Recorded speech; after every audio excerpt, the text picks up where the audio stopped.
În exclusivitate despre oameni, experiențe și amintiri ce merită să fie auzite.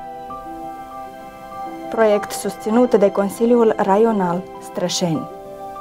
Necunoscute despre cunoscuți, cu Mihaela Cucereanu. Tânăr, dornic de muncă, implicat în tot ce ar schimba ceva spre bine, optimist și plin de speranțe că prin implicarea lui lucrurile vor lua o altă întorsătură în Republica Moldova, dar mai cu seamă în raionul Strășeni. Vertical, corect și inteligent. Așa l-au cunoscut angajații Consiliului Raional Strășeni. La doar 32 de ani a devenit președintele raionului Strășeni. Astăzi avem o ediție specială. Un interviu cu și despre Viorel Jardan, la un an de la investirea în funcție. Mă bucur enorm că pe final de an ați dat curs invitației să purtăm o discuție în cadrul proiectului Necunoscute despre cunoscuți. Vă salut! Mulțumesc și eu de oportunitate. Aș vrea întâi de toate să confirmați sau să infirmați faptul dacă cunoașteți întrebările care urmează să vi le adresez, ca să facem o claritate din start. Cât nu ar părea de straniu și a nu folosi modestia ca instrument în acest frumos produs. Deci nu cunosc, dar nici nu mi-ar fi interesant să le cunosc, să particip la această emisiune. Atunci eu sunt sigură că o să avem o discuție interesantă, pentru că oamenii sunt dornici să vă cunoască, să cunoască cine de fapt este la conducerea raionului, dar să cunoască calitățile, abilitățile și să vă cunoască cum ați fost poate chiar și în copilărie. Aș vrea să vă descrieți prin 3 însușiri. Bine, ați pornit în începutul acestei emisiuni, poate prea larg, prea frumos. Eu încerc în 3 calități.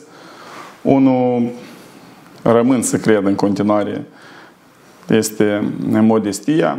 2, e extrem de dornic de a mă implica în tot ce înseamnă viața publică, viața comunității din jur și nu contează domeniul, acolo unde îl cunosc, acolo unde mă regăsesc, acolo unde cred că implicarea ar schimba situația, deci 100% încerc să o fac. Și 3, el este avantaj, mă descriu, dar totodată este și dezavantaj, este în continuare caracteristica de a fi corect. Uneori vă spuneam că aduce și efecte inverse, dar eu rămân să cred, fac tot ce îmi stă în puteri pentru a fi corect, 1 față de mine și 2 față de toți cei care mă înconjoară. Da, cum am spus, sunteți vertical și cu toții astfel v-am cunoscut. După un an de activitate aici la Consiliul Raional, v-ați acomodat? Sau ați venit cumva acomodat din start? Deci cum a fost situația la început? Haideți să fiu sincer. Deci tot ce înseamnă activitatea Consiliului Raional îmi era cumva cunoscută din 2 puncte de vedere sau din 2 unghiuri. 1, în activitatea precedentă, deci am avut pe parcursul a 5 ani de zile interacțiune nemijlocită cu toate administrațiile Consiliilor Raionale din regiunea de dezvoltare Centru. Și 2, am avut experiența de 6 ani până la momentul alegerii în calitate de consilier raional. Cumva această bucătărie o știam, nu în măsura când am ajuns aici și am pătruns în absolut toate dedesubturile și elementele specifice, dar este un domeniu cumva cunoscut. Ce să zic, dar aici, nu am așteptat. Printre angajați, printre problemele pe care le-ați găsit aici, deja v-ați găsit cumva confortul? Nici de cum, deci nu sunt în zona de confort. Am încercat pe tot parcursul acestui an să mă implic acolo unde am văzut că cumva lucrurile nu merg bine, acolo unde am văzut o reacție din partea societății, acolo unde am văzut nemulțumire, acolo unde am văzut că indicatorii nu sunt la nivelul așteptărilor populației, dar nu înseamnă că astăzi suntem acolo unde ne-am dorit sau acolo unde ar trebui să fie instituția pe care am onoarea să o conduc. Avem foarte mult de muncă. Revin la subiectul de comoditate. Mult mai devreme cumva am încercat sau am simțit că pulsul lucrurilor bate deja așa cum ar trebui să fie. Cred că am avut nevoie de 3 luni, jumătate de an, termenul când eu cumva m-am acomodat și am intrat în acest proces deplin. De ce credeți că consilierii raionali v-au ales pentru postura de președinte al raionului? Și aici vă dau două variante diferite. Pentru calitățile bune de manager pe care le aveți și aptitudinile, sau pentru faptul că sunteți apolitic? Eu cred că să mai adaug una. Haideți, trebuie să fim sinceri. Realitatea sau conjunctura lucrurilor pe parcursul a 2019 până în 2021, deci o cunoaște marea majoritate a populației raionului Strășeni, plus cei care au avut de face cu administrația precedentă. Atunci nu cred că am fost eu prințul pe cal alb, doar că era unica modalitate, o primă variantă și foarte sinceră, era unica modalitate de a împăca câteva tabere diametral opuse, mă refer stânga și de dreapta. Doi, eu cred că în măsura posibilităților o parte din lume au cunoscut câteva din naturile mele pe parcursul activității precedente și au crezut că merită acea încredere care au oferit-o. Și 3, trebuie să fiu sincer, a fost un vot de protest împotriva celor care au încercat cumva să mânuiască, să hățuiască, să perturbeze activitatea acestui raion.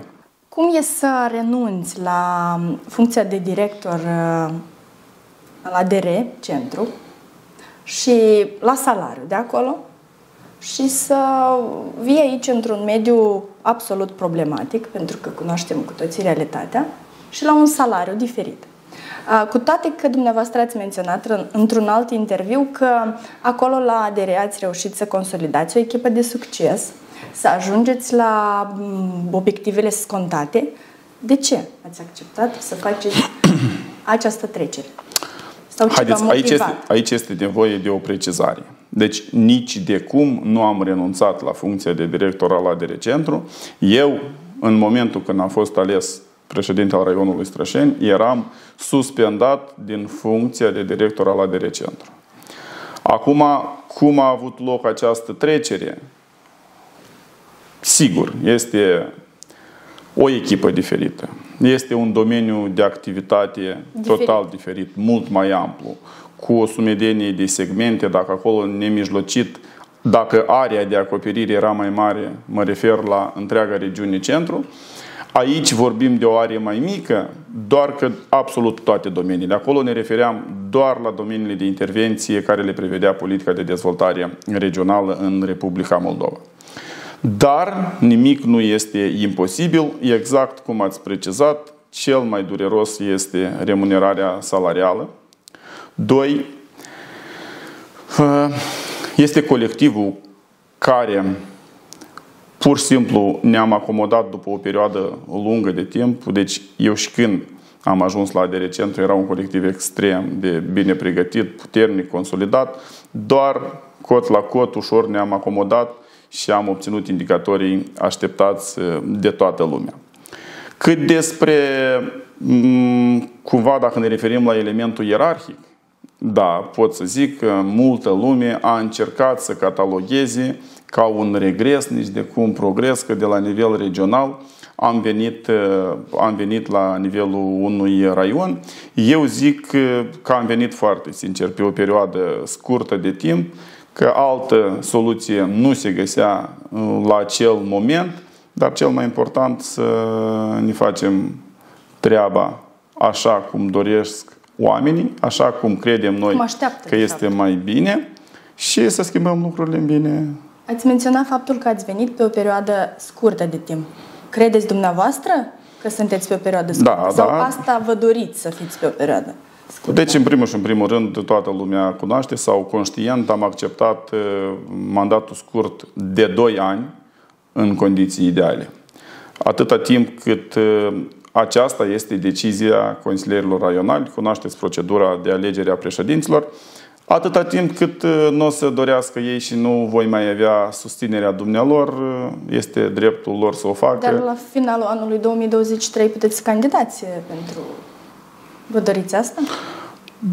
Vedem cum vor derula lucrurile, deci este extrem de disputat acum deci elementul de reformă administrativă.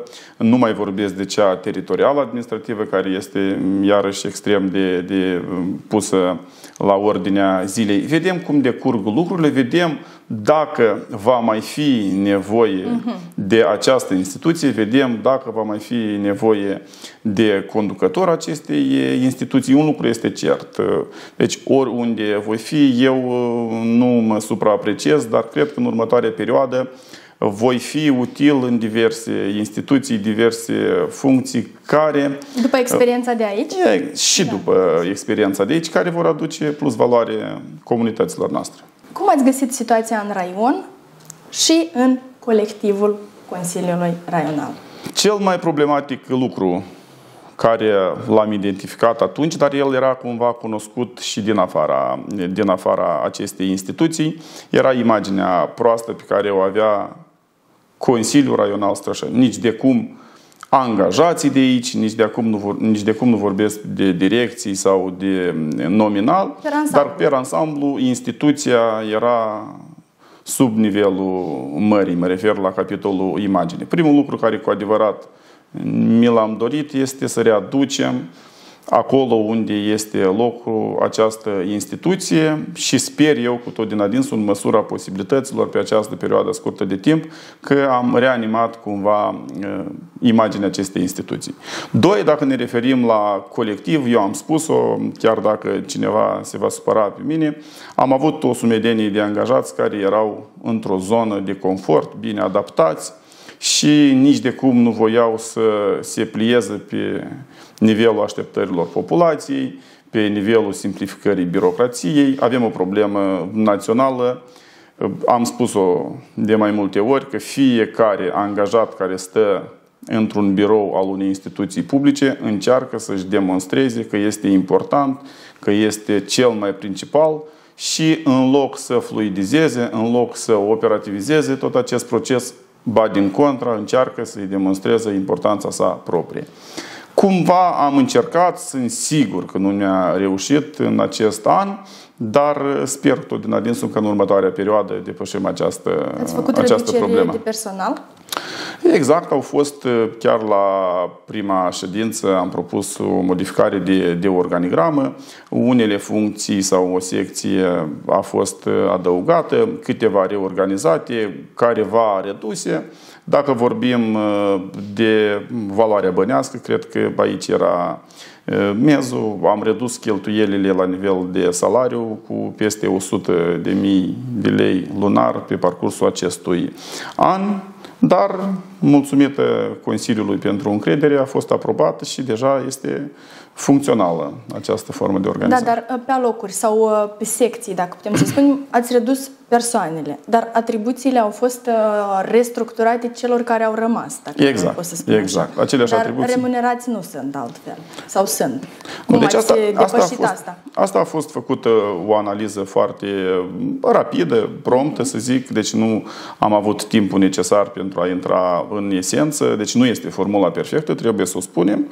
Doar că cei care își doresc cu adevărat să-și îndeplinească atribuțiile o fac, cei care nu încearcă să găsească pretexte. Este, deci, o poziție a mea și știu sigur că modalități sunt, la urma urmei să vorbim mai simplu. Deci, în diferite perioade ale anului, fiecare angajat are perioade mai încărcate și mai puțin încărcate.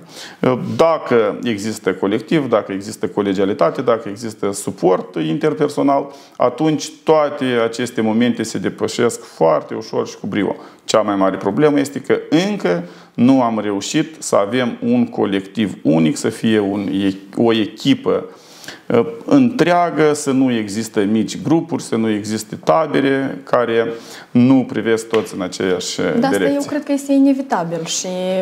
Dar nu e imposibil. Dar nu e imposibil. Da. Oricum sunt interese diferite, oricum sunt abordări, viziuni și vârste diferite, pentru că aici la Consiliu avem și diferența asta de vârstă, tineri specialiști și de vârsta a doua, care oarecum percep lucrurile absolut diferit.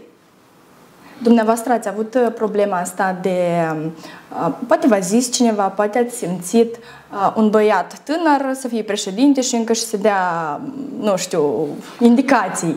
Ați simțit asta de la colaboratori? De la colaboratorii în vârstă, desigur. Sigur, haideți să fim sinceri, problema asta nu vine doar aici. Eu am avut...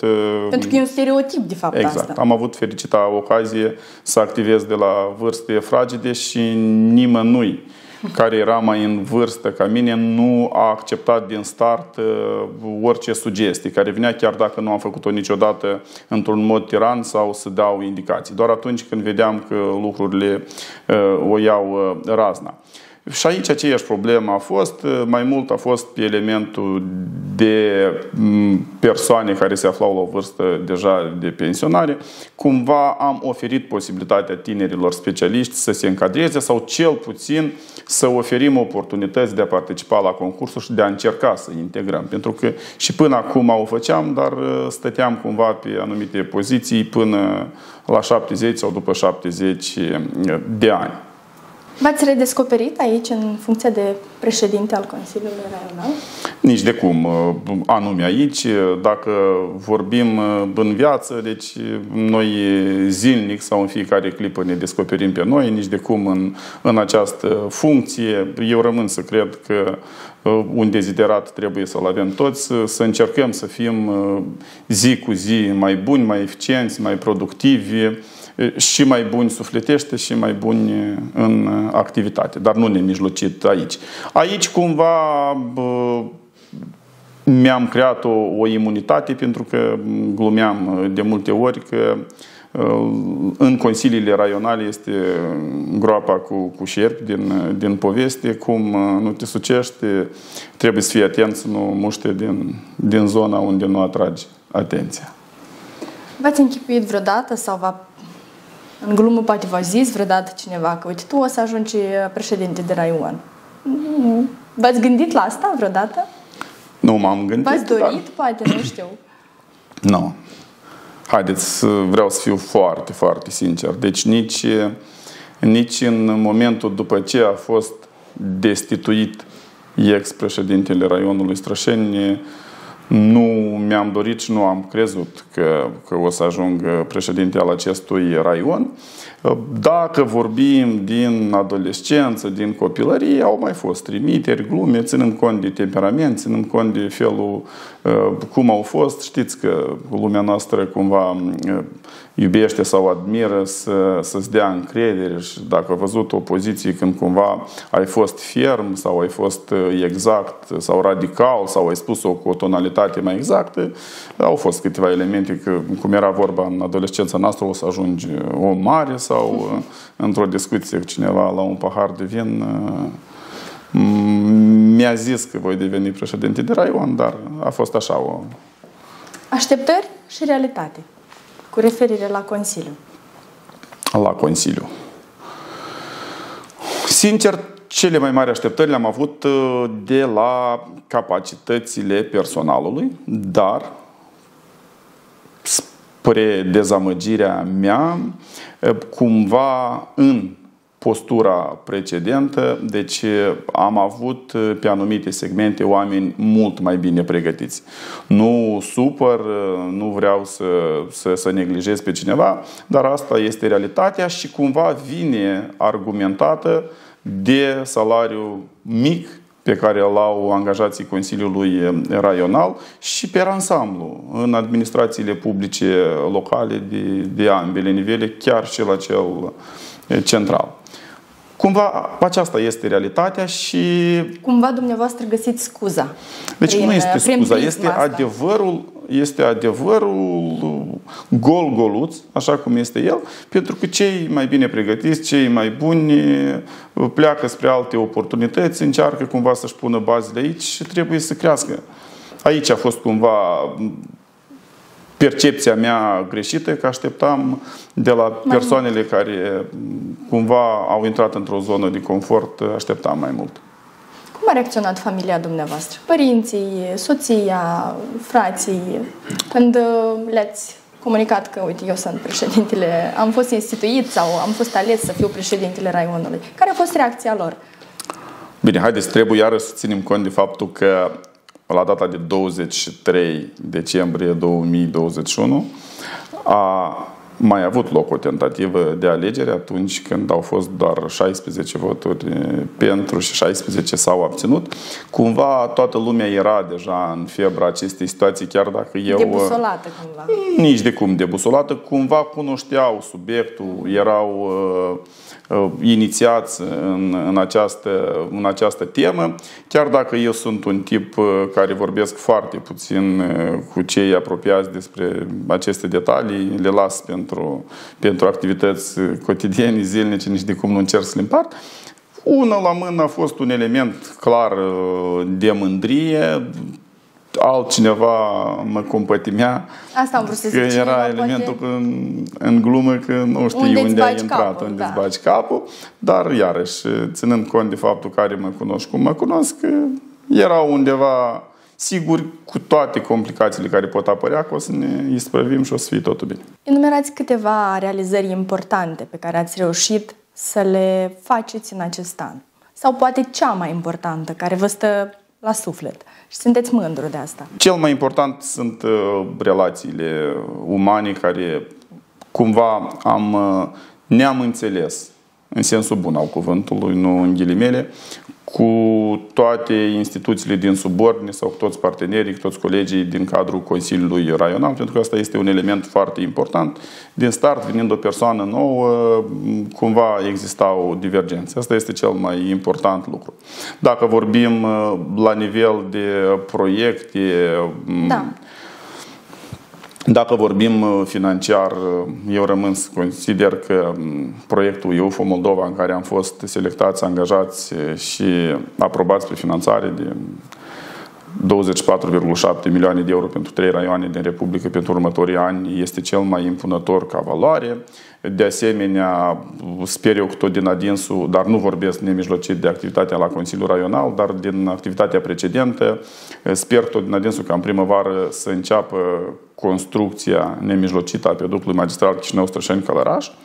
Și dacă vorbim iarăși tehnic, nu încerc cumva să-mi asum acest merit, nu este al echipei noastre, dar noi avem partea noastră de realizare, mă refer la inițierea, darea în exploatare sau începerea activității complexului sportiv raional din Pănășești, cel care cu părere de rău, de 3 ani de zile, în loc să găzduiască o sumedenie de evenimente, copii sportivi, evenimente educative, culturale, deci a fost lăsat de izbeliște și mulțumim domnului instituțiilor implicate că am reușit să-l aducem la viață, să pornim activitatea, chiar dacă nu este deplin. Mă refer la elementul de bazin semi-olimpic.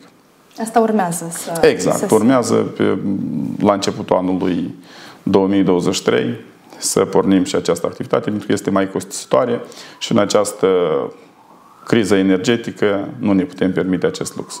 Câte acorduri de colaborare au fost inițiate și câte ați reușit să le semnați? Sau poate, dacă puteți să ne le spuneți pe cele mai importante sau de preț, cum le puteți cataloga? Situația acordurilor de colaborare, iarăși, are un mic istoric. Venind aici, am început cumva să facem o analiză, să vedem unde ne aflăm cu toate aceste acorduri. Culmea este că din cele 8 care erau semnate, sub diverse denumiri, colaborări, înfrățiri, cooperări, parteneriate, numiți-le cum vreți, este dreptul fiecăruia, din punctul său de vedere sau a percepției. Deci doar 3-4 erau active, erau actuale. Aici problemele sunt diferite. Elementul politic, relațiile interumane, a fost un președinte, a venit altul, ăia doi erau prieteni, ambii s-au schimbat, asta este situația. Și s-a pierdut legătura. Da. Noi ne-am stabilit ca obiectiv, indiferent cine a inițiat aceste acorduri, am încercat să le aducem la viață pe absolut toate, indiferent de culoarea politică de peste Prut, indiferent de situația sau colaborarea de moment, am început-o de la zero. Cel mai important, le-am reanimat pe toate 8. Între timp, alte 4 au fost semnate, deci am semnat.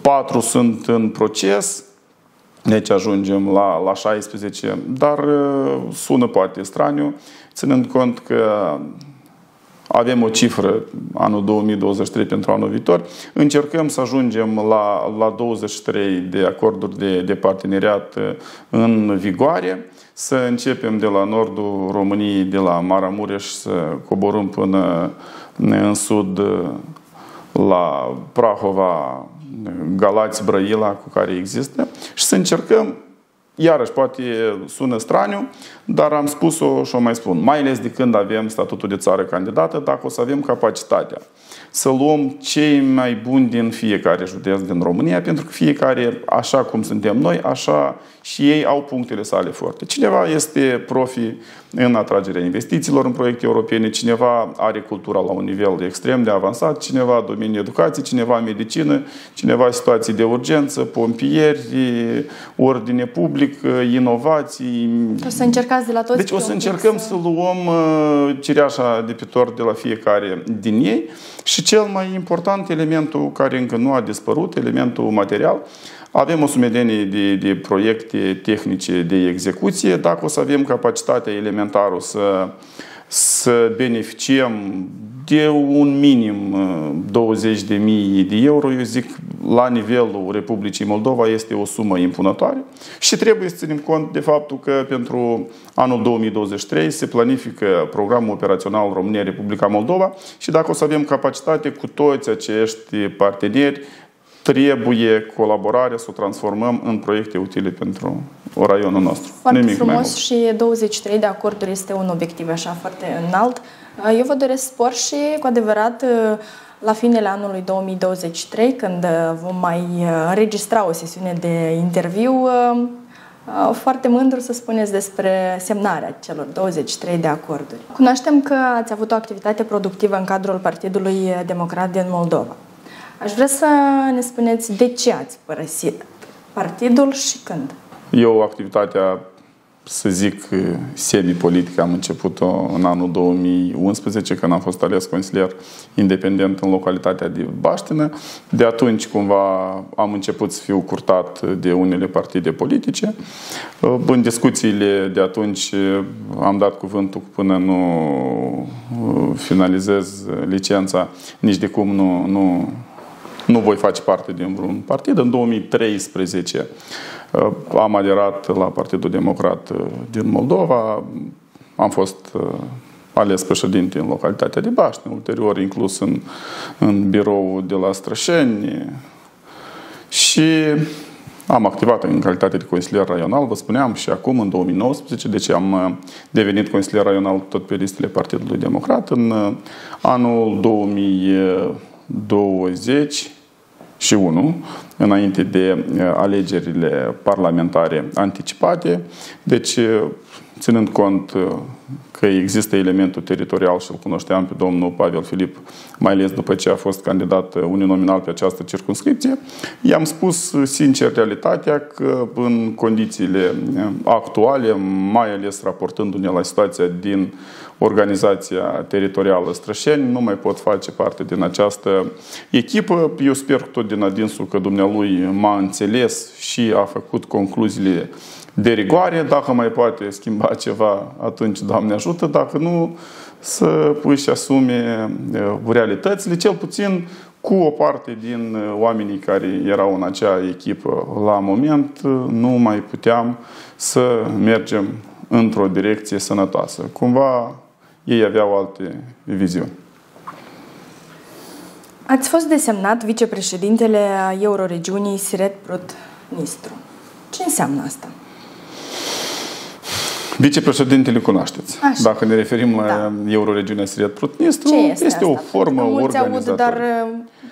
Este o formă organizatorică dintre administrațiile consiliilor raionale din Republica Moldova, și dacă nu greșesc sunt 30 la număr din Republica Moldova, și o parte din județele din România, Iași, Neamț, Buzău, Prahova și Bistrița-Năsăud, o instituție care, deci, în urma apelurilor deschise de către instituțiile europene, române, pot favoriza atragerea de fonduri, pot favoriza implementarea proiectelor și prioritizarea lor în dependență de importanță, de frumusețea, de amploarea, de necesitatea și de strictețea acestor proiecte.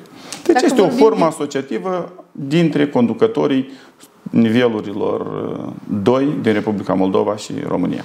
Dacă vorbim de profit sau beneficii, astfel vă creșteți identitatea? Cumva? Nu, haideți să fim sinceri. Eu am ajuns vicepreședinte a Euroregiunii doar prin simpla formulă că o parte din colegii președinți de raion astăzi mă cunoșteau din elementul precedent, fiind în calitate de director al ADR Centru, și doi, am făcut parte în exercițiul precedent din bordul transfrontalier România-Republica Moldova și lumea mă cunoștea că cumva sunt inițiat în temă, însă dumnealor sunt în fază incipientă. Și dacă vorbim direct despre raionul Strășeni, ce beneficii ar aduce această implicare în Euroregiune? 1. Finanțarea proiectelor nemijlocit din bugetul Euroregiunii. Mă refer, fiecare administrație achită cotizația de membru, deci deja Euroregiunea are buget. 2. Așa cum vă spuneam, facilitarea de atragere a investițiilor și de implementarea noi proiecte. 3. Elementul de instrucțiune este foarte important, deci primim asistență tehnică în scrierea proiectelor, în completarea notelor conceptuale, în pregătirea de fiecare apel și tot așa mai departe. Doar pentru anul viitor avem planificate, deci 2 zile specialiștii de la scrierea proiectelor vor fi instruiți în România, ulterior în Republica Moldova și nemijlocit, deci vor trece la elementul practic ca în finalul exercițiului să obțină o cerere de finanțare care ulterior să fie depusă la finanțare.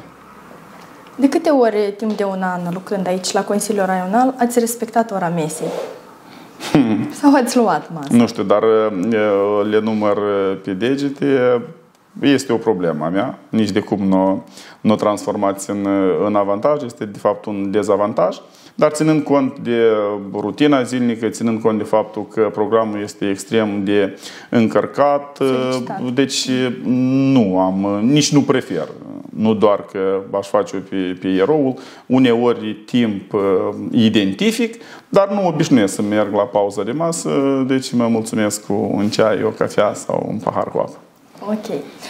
Am vorbit mai sus despre reforma administrativ-teritorială care ar urma în acest an să se producă, dacă putem să spunem așa. Ce părere aveți despre asta? Ar trebui? Sunteți de acord cu ceea ce urmează, cu schimbările care urmează să aibă loc? Sau... Eu am spus-o și mai devreme și astăzi, repet, nu am cum să-mi schimb poziția.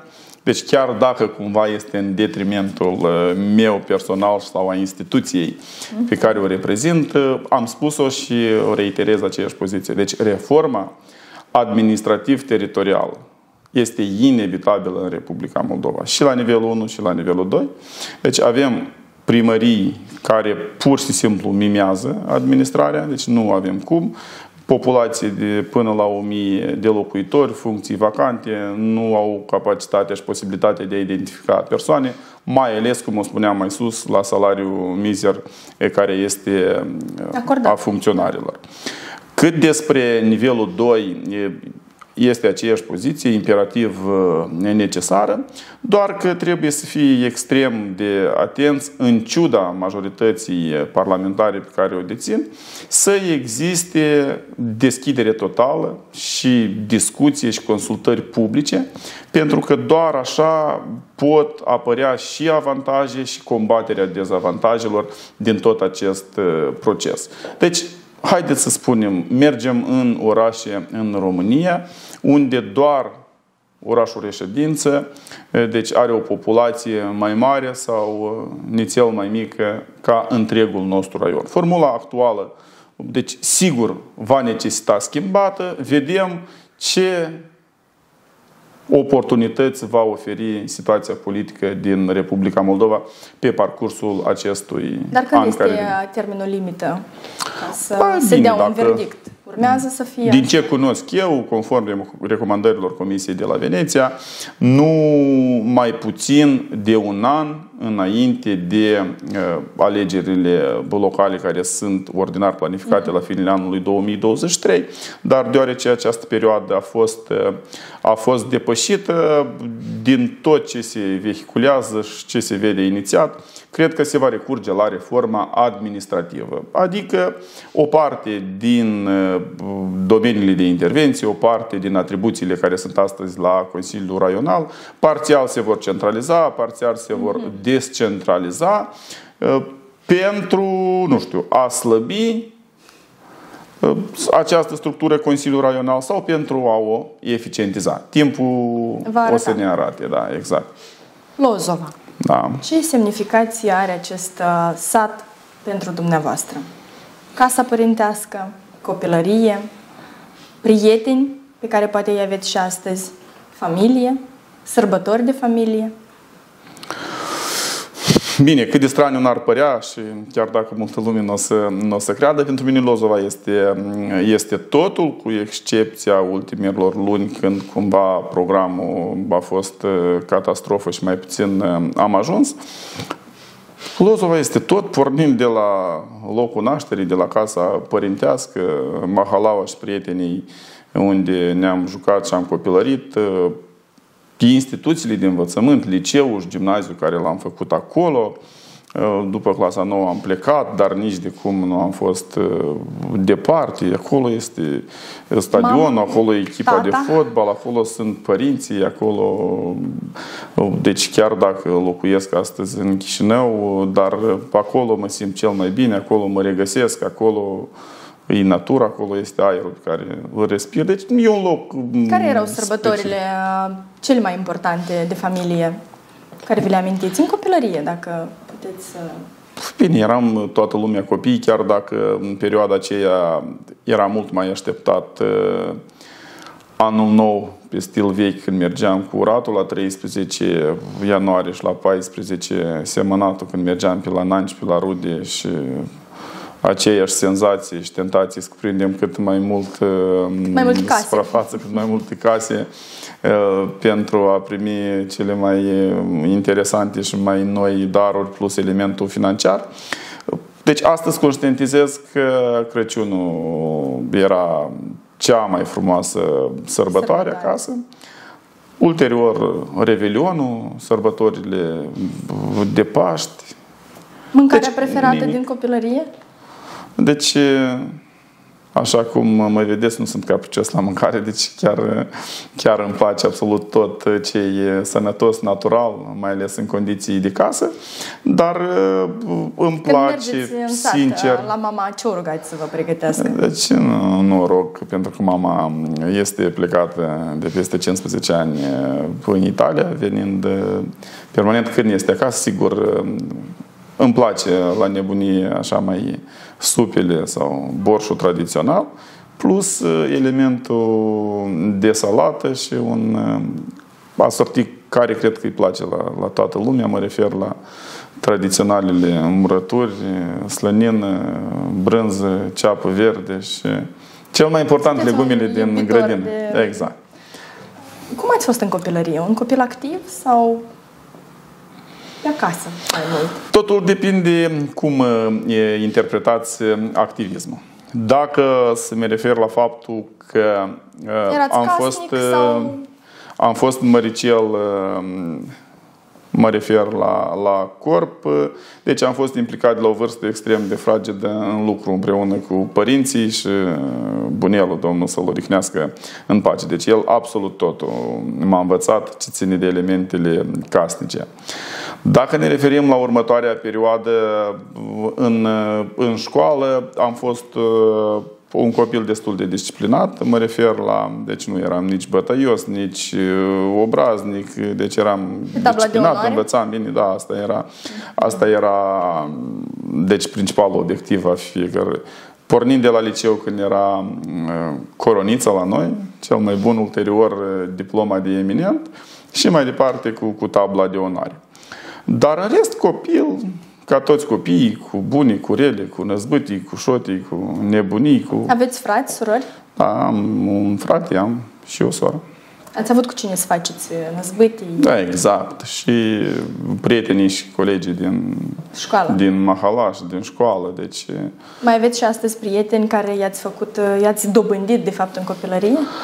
Partea bună e că am încercat cumva pe tot parcursul vieții să scurte vieții, vorbesc parcă aș avea o vârstă înaintată, tot parcursul vieții, peste tot unde am fost, unde am activat, unde am învățat, să am minim un coleg care cumva să-l mențin pe parcursul întregii vieți. Deci am prieteni din copilărie, din fragedă copilărie, din adolescență, de pe băncile școlii, de pe băncile colegiului, de la universitate. Ați mers pe acest din principiu. Fotbal, deci absolut peste tot unde am fost, mi-am păstrat și rămân să cred că este una din soluțiile sănătoase. O selecție sănătoasă, de fapt, da. Dacă putem să spunem. Indiferent ce culmi nu vom cunoaște, să ai capacitatea de a trăi în continuare frumos, sincer, cu prietenii din copilărie, indiferent ce culmi nu vom cunoaște, unul față de celălalt. Deci este,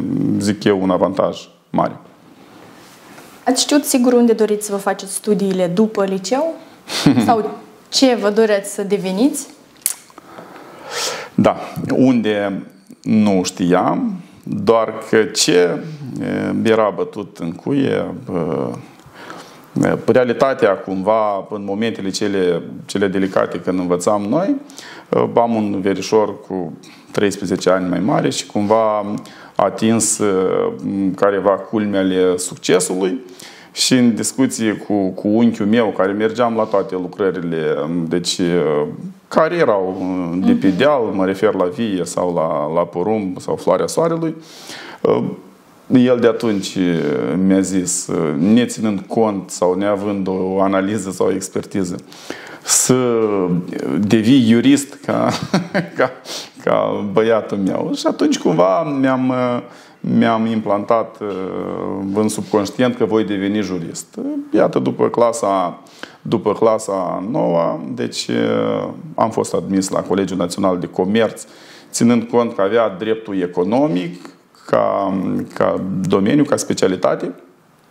Și ulterior, la universitate, ne-am specializat. Ați făcut la drept penal. Universitatea de Stat din Moldova. Ați continuat studiile și în România? Da, am făcut managementul și marketingul organizației MMO la Universitatea Româno-Americană 2 ani. O plăcere aparte o aveți pentru fotbal și nu putem să nu discutăm și despre asta, pentru că ați fost director la clubul Milsami Orhei, la clubul Codru din satul Lozova, astăzi director la CS Atletic Strășeni. Sau nu stau lucrurile așa? Pe primele două poziții, da. A treia, toată deschiderea, toată susținerea atletică, dar n-am nicio poziție oficială acolo. Terenul de la Lozova. Foarte frumos spuneți de fiecare dată că este primul dumneavoastră copil. Da. De ce? Deci, fotbalul pe ansamblu, pe lângă faptul că a jucat un rol esențial în evoluția mea, s-a regăsit în activitatea cotidiană a mea, a fratelui, a tatălui. Pornind de la faptul că tatăl a jucat în echipa satului, a găsit cumva o relație specială cu antrenorul de atunci, cu domnul Madan, automat s-au transmis și mie. Eu fiind mai plinuț de felul meu, nu am avut mari rezultate în calitate de fotbalist, dar am jucat în măsura posibilităților și mi-am ajutat colegii și echipa care o reprezentam din localitate. Ulterior, a fost pur și simplu o întâmplare argumentată de faptul că îmi plăcea fotbalul și ei au avut să o alimenteze această dragoste față de fotbal și am fost în 2010 ales în calitate de președinte la o asociație obștească, Fotbal Club Codru Lozova, din localitatea de Baștină. Șansa și implicarea a făcut ca în 2010 să fiu atras în administrarea și formarea clubului de fotbal Milsami Orhei, chiar dacă multă lume o să critique, eu chiar mi-am îndeplinit atribuțiile plenar și sincer în tot ce a însemnat fotbalul. Și un lucru a fost cert. Odată ce la o vârstă fragedă, aveam 20 de ani, 21, deci mi-am inițiat această activitate și am primit un salariu mult peste cel meritat de către un tânăr de această vârstă, am zis-o că până la sfârșitul vieții o să dau jertfă fotbalului. Formula a fost simplă, localitatea de Baștină. Este o abordare sănătoasă. Ar trebui multă lume să încerce să facă acest lucru, dar fiecare pe domeniul său. Nu poate toată lumea iubi fotbalul. Și așa... Cum apare frumusețea asta de stadion care este acolo? Este o istorie aparte. Treptat am încercat să readucem la viață sau paralel să pornim pentru localitatea de Baștină acest proiect fotbalistic, pentru că eram zi de zi implicat doar în tot ce înseamnă fotbalul la nivel național și internațional, pentru că am jucat și Champions League și Europa League cu formația Milsami. Și atât treptat am încercat să pornesc acest produs. A fost o nebunie, acum foarte sincer, eu am auzit multe emoții, multe trăiri despre faptul cum Codru Lozova în anii 90, când era antrenată de Ceban, era finanțată de niște prosperi oameni de afaceri din localitate, a acces în divizia A, în al doilea eșalon a fotbalului moldovenesc, ulterior în divizia națională. Noi am avut istorii frumoase și când cumva îi spuneam, nimeni nu mă credea sau mă trata ca nebun. Iată că profitând, și trebuie să o spun foarte sincer, de poziția de la ADR Centru, având susținerea și înțelegerea multor oameni, pornind de la familie și continuând cu toți cei care mi-au fost alături, pentru că au fost momente că nu cred că vi le imaginați. Erau momente în construcția terenului când nu aveam 100 de lei sau 1000 de lei, necesitățile erau mult mai mari, dar nici de cum nu ne puteam permite riscul să stopăm lucrările, pentru că altfel, exact, dacă renunțam, se ducea totul de râpă. Aici este o listă de oameni de afaceri, este o listă de oameni care pur și simplu mi-au înțeles deci ardoarea sau dorința asta pentru a duce la bun sfârșit. Nimic mai mult, deci nu am vrut. Să putem, chiar dacă astăzi încă nu este definitiv, nu este finalizat și încă atrage o sumedenie de datorii în spate, dar un lucru este cert, este proprietatea publică a localității, nimeni nu a luat-o, nimeni nu a furat-o, a satului și o să rămână permanent.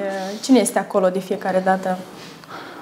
Doi oameni care practic au stat la baza tehnică administrativă a acestei construcții. Este tatăl meu și un om care cumva este asociat cu fotbalul în localitate, domnul Ion Madan, care cred că glumeam că așa un umor negru că o să moară pe stadion. Este deci ei sunt un punct turistic sportiv, dacă putem să spunem, ca și complexul de la Bănășești. Da, sportiv adică sigur. Sunt două puncte puternice sportive turistice, dacă putem să le catalogăm. Ținând cont de faptul că Lozul a avut o tradiție în domeniul fotbalului, eu zic că este un lucru bine meritat să aibă o asemenea bijuterie.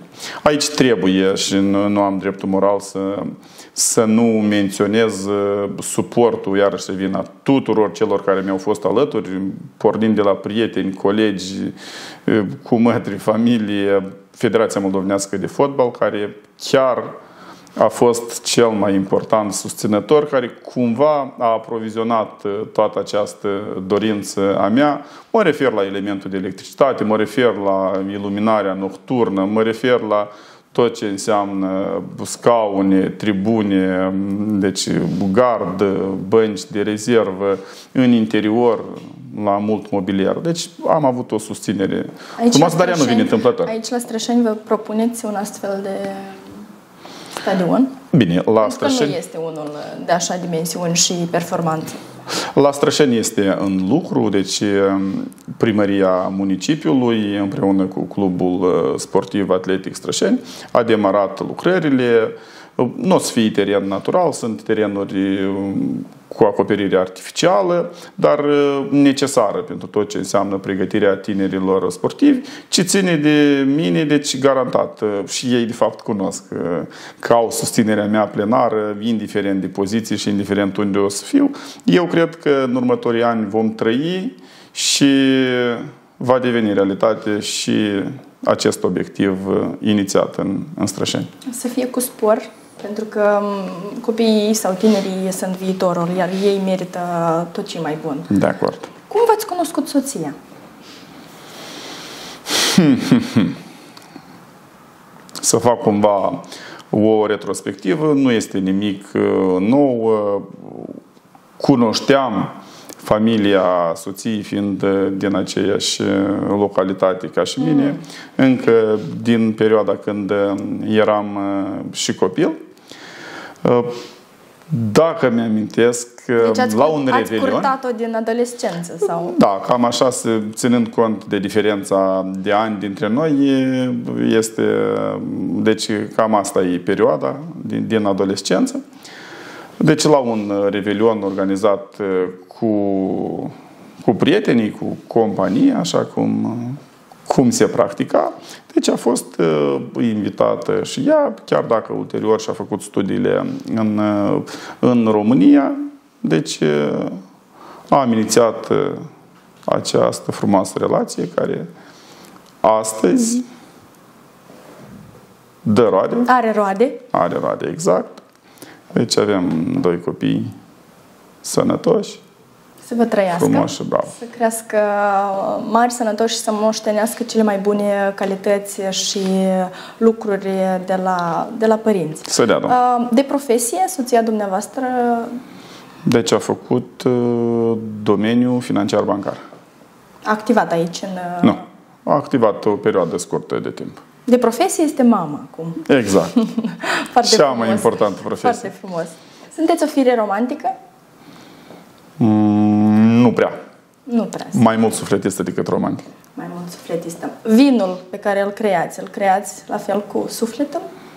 Da. Pentru că aveți încă o parte, cum este fotbalul, știu că așa aveți și dorința asta de a crea un vin bun sau... Nu cred că există în această lume produs, exercițiu sau acțiune că dacă nu depui suflet să obții rezultatul scontat. Nu cred. Deci orice acțiune, orice implicare, orice necesită dragoste, suflet și implicare. Ce produceți acum, an de an? Încercați să veniți cu un vin nou, cu un cupaj nou pe piața Republicii Moldova sau este la nivel de hobby? Deci nu este meritul meu, este un plan la nivel de familie și am mai spus-o, am senzația că frumusețea localității de Baștină este cumva incompletă.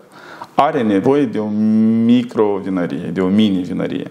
Și încercăm cumva la nivel de familie să aprovizionăm această idee și să producem ceva tradițional, ceva autentic, dar care încă nu este pe piață. Deci, cupajuri, experimente. Sunteți într-o perioadă de încercare. Exact. Dar vă propuneți să scoateți Sigur, ceva vă spuneam, nou. nu este element personal, este la nivel de familie, este probabil cel mai nobil mod de a lăsa ceva frumos și aici acest exercițiu este aprovizionat de întreaga familie, nemijlocit. Ce afaceri dețineți? De familie sau personale? Deci absolut nicio afacere nu dețin în mod personal, dacă mă refer la familia soției, deci deține. Eu doar am calitate de fondator la un salon de mobilă cu cumnata mea.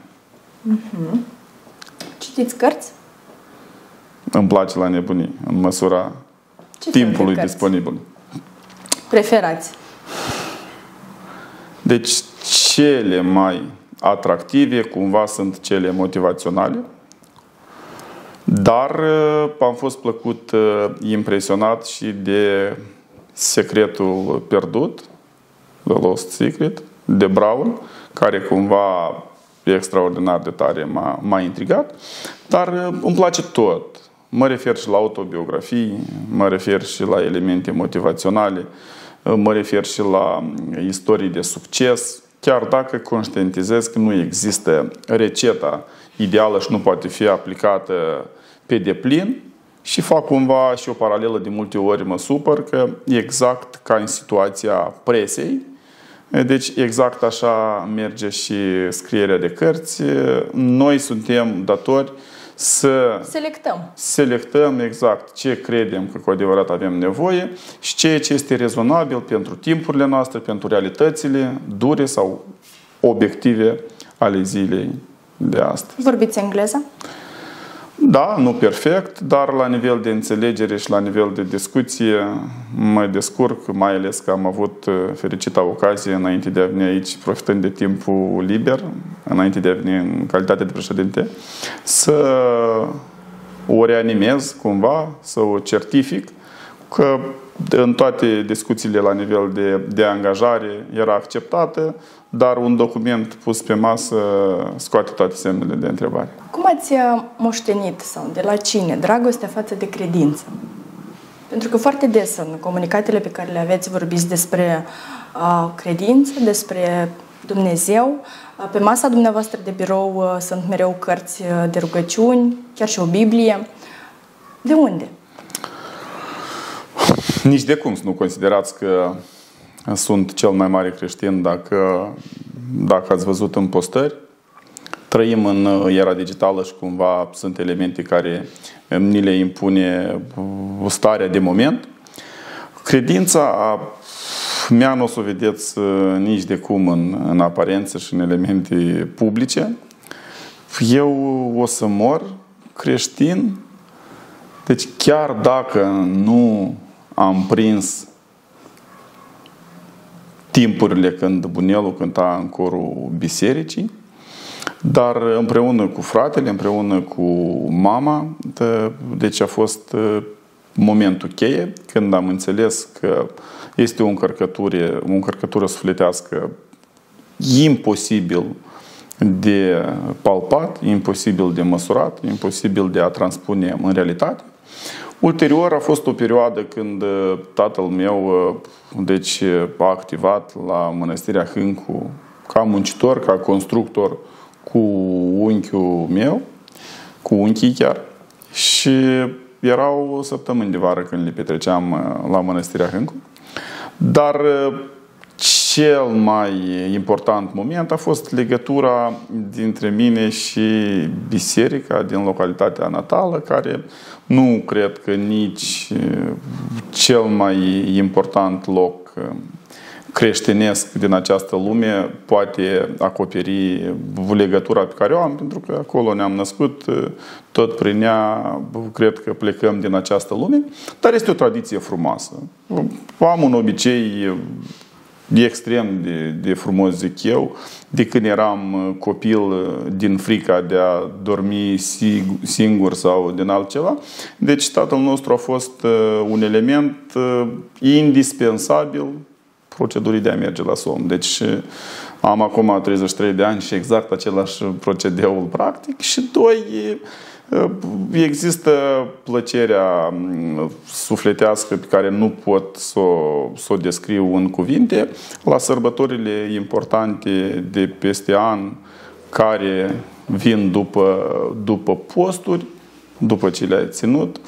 Are cu totul alt farmec, cu toată altă, și este o tradiție din copilărie, exact, pe care fac tot posibilul până la sfârșitul vieții să-mi permită sănătatea să nu o schimb.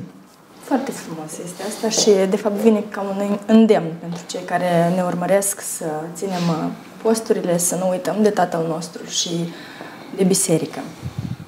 Ce înseamnă să fii un lider național? Și aici vreau să vă întreb dacă doriți să deveniți un lider național.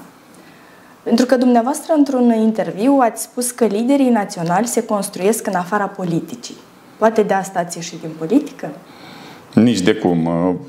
Pe lângă faptul că nu îmi doresc, deci nu cred că cineva, cel care își dorește să devină lider național este unul fals. Păi altceva dacă situația de moment îi impune această postură. Dar eu rămân să cred. Eu niciodată nu o să fiu lider național și vă spun cu toată sinceritatea, pentru că realitățile zilei de astăzi atrag lideri naționali construiți în alte părți, în alte țări, cu condiții bine stabilite și tot așa mai departe. Dar un lucru este sigur, întreaga lume și inclusiv Republica Moldova își dorește să aibă lideri sănătoși, în adevăratul sens al cuvântului, mă refer și la nivel moral și psihologic și cu toate componentele sale. Liderul național, cu părere de rău, la noi este imperativ necesar, ținând cont de istoricul și de moștenirea ex-sovietică care am primit-o. Cumva lumea noastră altfel nu se vede condusă, deci are nevoie de cineva are un model de lider, exact, un model care cumva să împartă noroacele în această țară, dar cel mai important să nu fure. Indicații? Exact.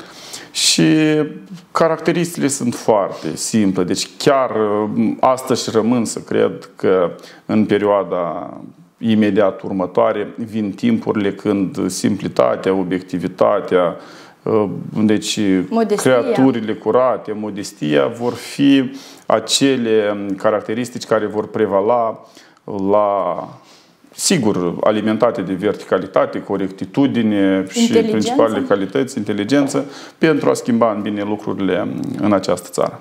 Care ar fi următorul pas după ușa Consiliului Raional Strășeni? Ar fi poate administrația publică? Poate ați merge guvern, parlament? Nu știu, deci astăzi este prematur de discutat unde m-aș vedea sau unde mi-aș dori.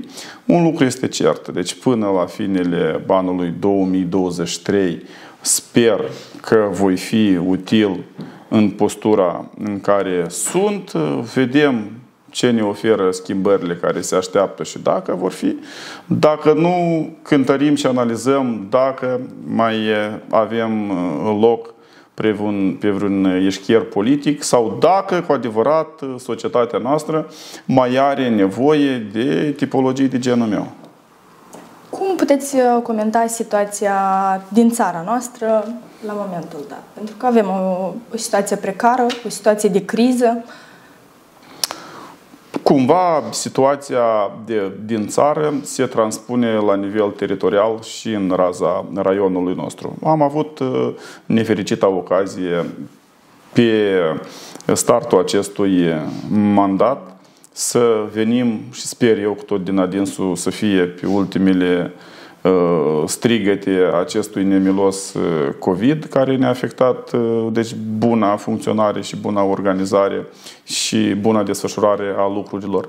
Ca ulterior să ajungem să fim martorii la altă tragedie care cred că pentru întreg globul pământesc, războiul din Ucraina, care iarăși ne-a afectat, și elementul 3, care chiar este dureros, este criza energetică, care o resimțim, nemai vorbind de instituțiile publice, dar o resimțim fiecare cetățean acasă. Să avem răbdare și lucrurile se vor schimba sau să ne facem valiză și să plecăm? Un lucru este cert. Deci eu rămân să cred că doar lașii în situația asta pleacă.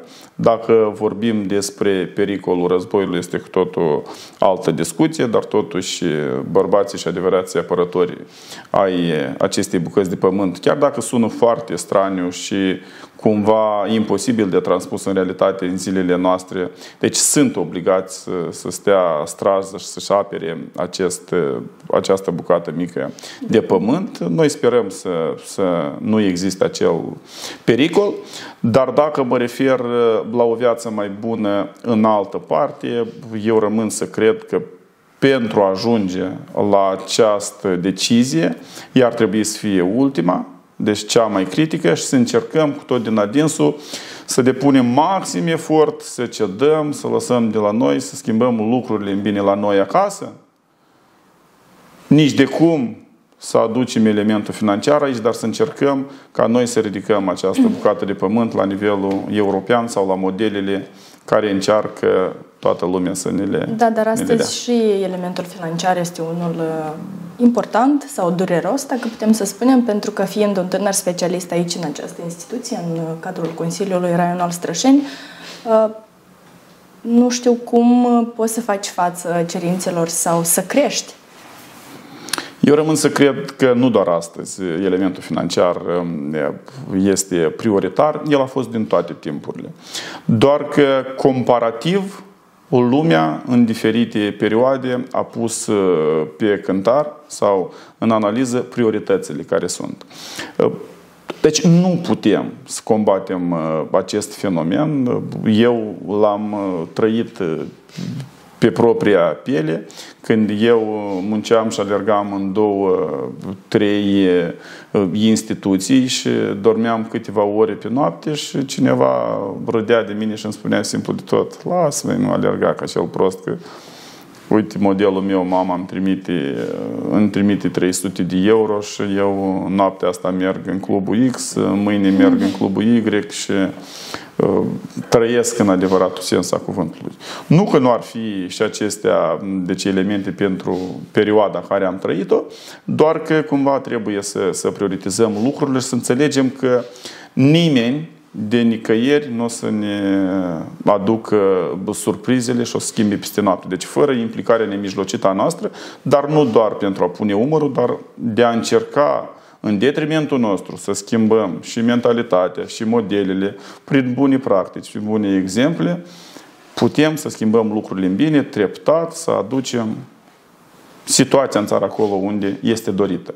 Dar nici de cum modalitatea de a fugi. Eu știu că este cel mai simplu de a lua un avion cu 100 de euro și a merge la un job cu 1500 salariu, dar există elementul de suflet, există elementul locului unde te-ai născut, dorinții de a schimba lucrurile în bine și înțelegi că într-un final, cu un suflet gol și cu creierul neted, nu te ajută nici 10 sau 20 de mii de euro depozitați undeva, mai bine împlinit, îmbrăcat adecvat, nu cu modest, hainele de brand, nu cu ultimul răcnet la nivel de mașină sau telefon, dar cu picioarele pe pământ și la propriu și la figurat. Ce mașină dețineți? Este cunoscut din 2012.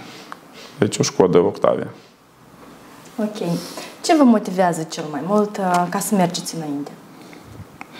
Tot, fiecare clipă, fiecare zi. Cel mai mult mă motivează, în primul rând, optimismul și ai siguranța că lucrurile se vor schimba în bine în zilele următoare, vorbind așa la general. Doi, cel mai tare sau în aceleași proporții mă motivează că există materie din care se poate modela ceva frumos în țara noastră. Mă refer și material, mă refer și psihologic, mă refer și logic, dacă să fiu sincer. Deci avem material. Doar că cumva suntem induși în eroare de anumite aparențe, ne creăm modele artificiale, în loc să luăm adevăratele valori ca model, ca element de bază, noi cumva încercăm aparențele, like-urile, postările, hainele de brand, vizualizările să fie lucrurile care ne induc, din punctul meu de vedere, într-o direcție greșită. Unde vă vedeți peste 5 ani? În Republica Moldova. E clar asta. Deci, la necesitate, deci raionul Strășeni și Lozova vor avea un loc aparte. Nu cred că ies din regiunea de dezvoltare centru. Bine, acum chiar am glumit. Nu știu și nu am crezut niciodată. Bine, planurile de lungă durată sunt bine venite, dar nici de cum, indiferent de propuneri și de oportunități, nu o să fiu în anumite funcții pentru bifă sau care nu decid nimic. Care nu o să îmi place, plăcere până la urmă. exact. Îmi plac activitățile care aduc satisfacție și de pe urma cărora lumea are de beneficiat și se simte ok. Eu vă mulțumesc mult pentru interviu și mă bucur că am avut ocazia să vă cunosc. Și eu sunt sigură că cei care privesc acest interviu la fel se bucură, pentru că sunteți totuși o personalitate nouă și au fost foarte mulți dintre cei care cu adevărat au vrut să vadă cine este președintele raionului, cine este Viorel Jardan și ce ascunde acest nume și prenume. Aș vrea eu să încheiem acest interviu cu, nu știu, cu o felicitare pentru cei care privesc interviul, dacă toți suntem în pragul sărbătorilor de iarnă. Mulțumesc, în primul rând, pentru oportunitatea de a trăi frumos amintirile și toate etapele vieții scurte de până astăzi. Sigur, deci este momentul oportun de a adresa felicitări și urări de bine întregii republici, nemijlocit raionului Strășeni. Chiar cu tot din adinsul și cu toată sinceritatea îmi doresc ca ziua de mâine să fie una mult mai frumoasă ca cele trăite. Sper cu tot din adinsul ca tot negativul și toate problemele să rămână în istorie, dar cel mai important să tragem învățăturile din fiecare clipă trăită. La mulți ani sănătoși, împliniți, fericiți, cu liniște în suflet, în țară și pe acest continent. Doamne ajută doar la lucruri frumoase și haideți cu adevărat, nu doar la nivel declarativ, să fim mai buni și la suflet și în activitate, să fim corecți unii cu ceilalți și doar așa să putem crea o atmosferă sănătoasă, frumoasă în jurul nostru și să se răsfrângă în întreaga țară. Eu vă mulțumesc, vă doresc sărbători frumoase, pace în casa dumneavoastră și mult spor pentru anul care vine. La mulți ani! Acest proiect este parte componentă a strategiei de dezvoltare a raionului Strășeni. Fiți cu ochii pe noi! Avem atâtea să vă povestim!